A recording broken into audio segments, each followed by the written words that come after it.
Hey everybody, RetroPie guy here. Today I'm going to do a brief review of the Anbernic RG280M handheld video game console. I've actually had this now for a number of months. It's been sitting in the corner of my office. I have had it written down on my wall here to do a review on this, and I've just waited so long that I thought I kind of missed the boat on it. However, I was recently online taking a look at the Anbernic handhelds that are out there, and the prices dropped pretty significantly on this. When it first came out, it was at that like $115 to $130 price point. Right now, because of all the new releases from Anbernic over the last few months, the price has dropped quite a bit. Now you can get these for anywhere from $70 to $90, depending on where you source your purchase from.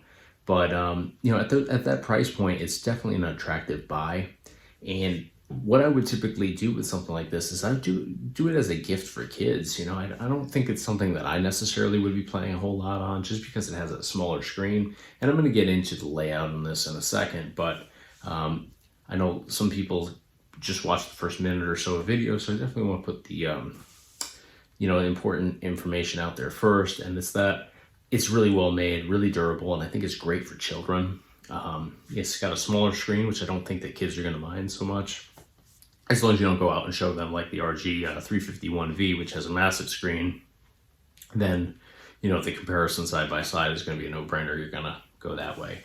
But that is much more expensive than this. So getting into this a little bit deeper right now, it's going to have pretty much the same layout that Anbernic typically does on handhelds. You get your forward button, ABXY configuration there. You have your D-pad, your analog stick. Analog stick is really nice. If you've seen my video reviews, you know that I'm a stickler for analog sticks, and this one is probably one of the best, in all honesty.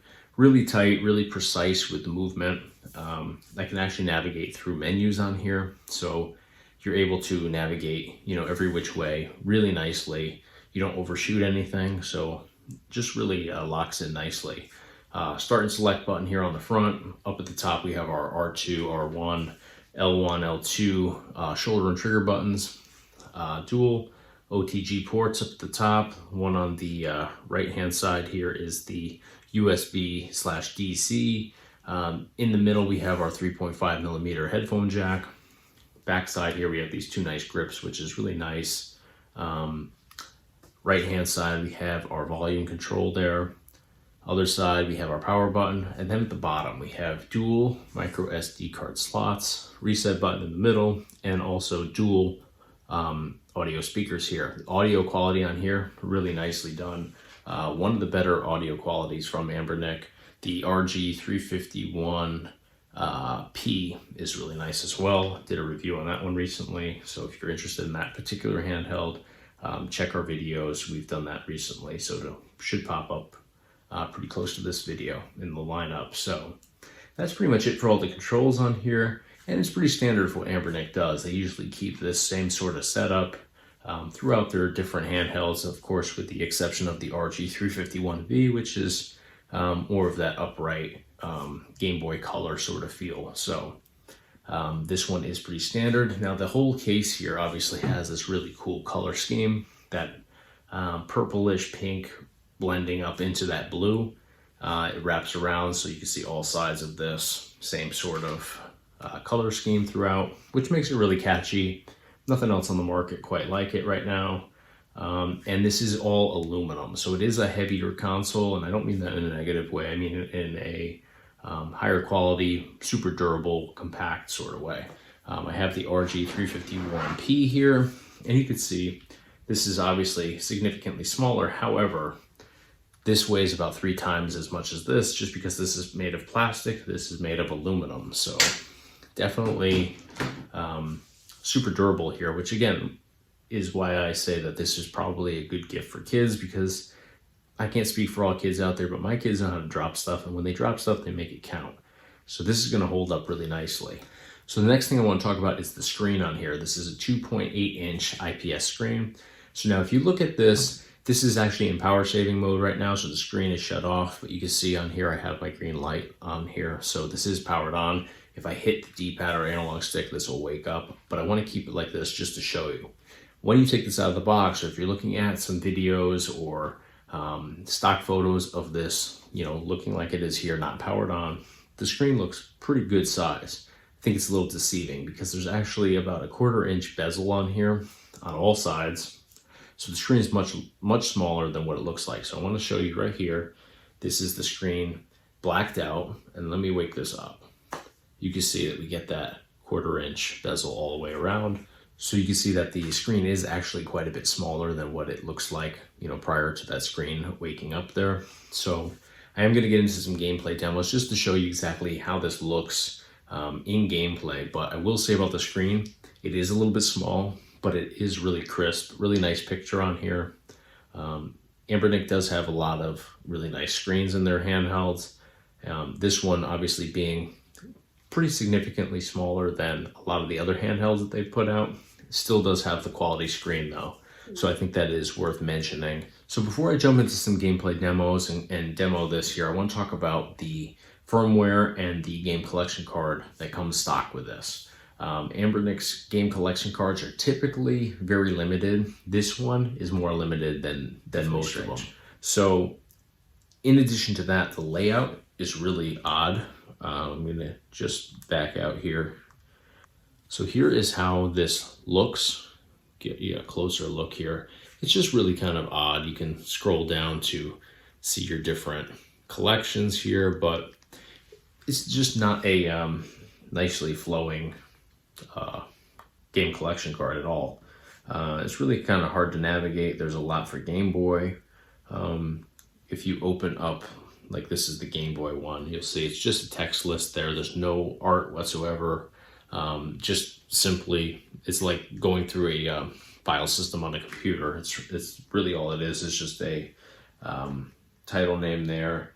And some of the issues there is like you'll have games that can from time to time be misspelled, so it's hard to find them.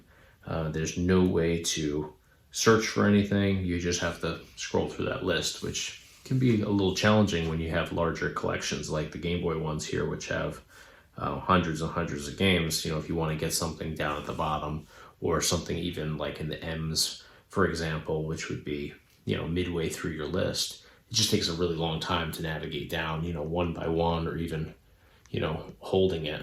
You just don't advance super quickly. So I don't like the firmware. I don't like the game collection card. I've thought about making one of my own, but I'm not sold on the popularity of this. I don't know if it's really worth the time, because there's just so many others out there right now in terms of handhelds. There's so many newer releases, so many of them with more capabilities or confirmed capabilities, because this one doesn't have N64, it doesn't have Dreamcast, so we don't really know how it handles those games. I'd imagine that it's probably going to stutter with some of them, because that's typical for handhelds, specifically Anbernic's. Some of them really excel with N64 and Dreamcast, and some of them kind of crap out. So this one being smaller, I tend to lean towards it probably being the case of it crapping out on some of those more challenging collections. But there's no way for you to know because they don't come on here stock. So somebody would have to go and put them on there. And again, I just don't know if they're popular enough to really invest a lot of time in these. But I think that the video will kind of gauge that, and at this new price point, it might be worth it. And I think for kids, it would definitely be worth it to pick up one of these, just based off of it being super durable and that smaller screen with kids that are probably going to be obviously much smaller than me and probably have this much closer to them. I think that it's not going to be an issue at all for that smaller screen. So that's going to do it for today. I'm going to send you off with a couple gameplay demos on here just so you can see exactly how this works and how it emulates games. But biggest takeaway on here is it's your typical Anbernic product, really well made, really reliable, super durable in this case. And I think that it's probably not going to be your first choice if you're an adult looking to play some games on this, just because it's got that limited game collection card, unless you're going to go in and fully update it or purchase a pre-existing game collection card for it. But for kids, I think it's great. I think it's enough to occupy them. Everybody's starting to get out again. If you're taking a plane ride or a little trip in the car, I think this would definitely occupy them for a little bit of time, give you a little peace of mind, and it's going to hold up really well for them. So for kids, I think it's great. For adults, I think you're probably going to end up going with like the RG280M or M or P, just a little bit larger handhelds. geared more towards adults and the games that we want to play. So anyways, if you enjoyed this video, please hit the like button. Be sure to subscribe to our YouTube channel. We do a whole bunch of gameplay demos, product reviews, tutorials, just a lot of great stuff around retro gaming. And of course, check us out online on the website, www.retropieguy.com. Thanks for watching.